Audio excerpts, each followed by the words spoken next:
Como Rubens Paiva morreu?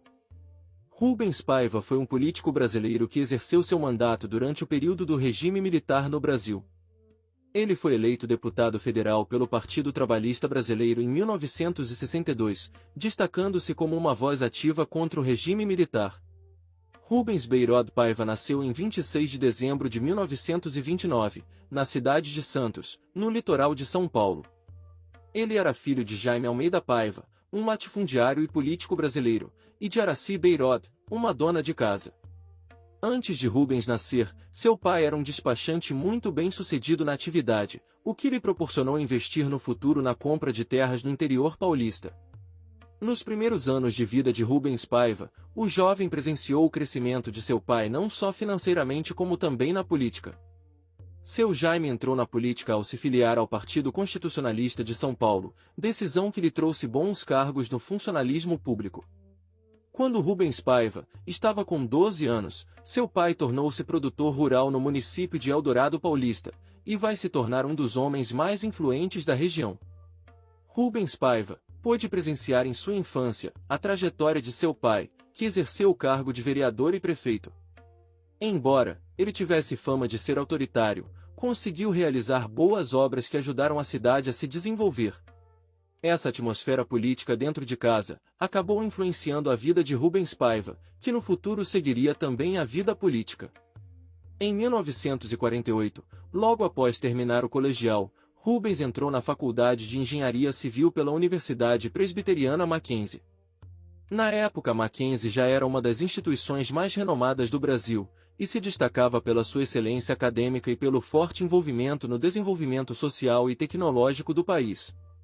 Foi durante seu período na faculdade que Rubens Paiva começou a entrar na política. Ele foi eleito presidente do Centro Acadêmico da Escola de Engenharia e vice-presidente da União Estadual dos Estudantes de São Paulo. Nessas posições, Rubens organizou e participou de diversos debates e atividades políticas, defendendo os direitos dos estudantes e a democracia. Sua atuação como líder estudantil foi marcada por um forte compromisso com as questões sociais e políticas, o que o preparou para sua futura carreira política. Foi também neste período de faculdade que o futuro deputado conhece Maria Lucrécia Eunice, que assim como ele também estava envolvida em atividades acadêmicas, o que lhes proporcionou várias oportunidades para interagir e se aproximar, levando ao início de namoro. Em 1952, 5 anos após se conhecerem, os jovens decidem que já era hora de casar, formalizando a união, antes mesmo de Rubens estar formado. No ano seguinte já nasceria a primeira filha do casal, Vera Paiva, e nos próximos 8 anos, eles ainda teriam mais 4 filhos, Eliana, Ana Lúcia, Marcelo e Maria Beatriz. 2 anos depois, Rubens Paiva se formou em Engenharia Civil. Após sua formatura, Rubens se dedicou à sua família e à carreira de engenheiro, porém o interesse pela política nunca o deixou. Em 1962, foi eleito deputado federal pelo Partido Trabalhista Brasileiro, e iniciou sua trajetória como deputado em 2 de fevereiro de 1963. Como deputado, ele se destacou como vice-presidente da Comissão Parlamentar de Inquérito, que investigava o Instituto de Pesquisas e Estudos Sociais e o Instituto Brasileiro de Ação Democrática. Essas instituições eram suspeitas de financiar campanhas anticomunistas e de conspirar contra o governo de João Goulart. Ele também era reconhecido como um defensor fervoroso da legalidade e das reformas de base propostas pelo presidente.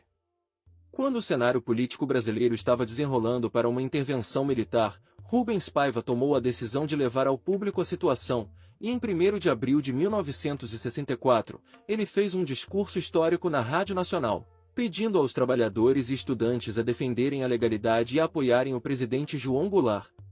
Durante seu discurso, Rubens criticou abertamente o governador de São Paulo, Adhemar de Barros, que apoiava uma intervenção. Rubens enfatizou a importância de resistir à intervenção e de apoiar as ações reformistas do presidente, que visavam atender às legítimas reivindicações do povo brasileiro. Rubens não conseguiu manter o presidente no cargo, e logo após o início do regime militar ele acabou perdendo seu cargo em 10 de abril de 1964. A cassação de seu mandato foi uma das primeiras ações do novo regime militar, que utilizou o ato institucional número 1 para remover políticos considerados subversivos ou contrários ao novo governo. Com a cassação, Rubens Paiva se exilou na Iugoslávia e depois na França. Durante esse período, ele continuou a manter contato com outros exilados e a apoiar a resistência contra o regime militar brasileiro. Sua família permaneceu morando em São Paulo.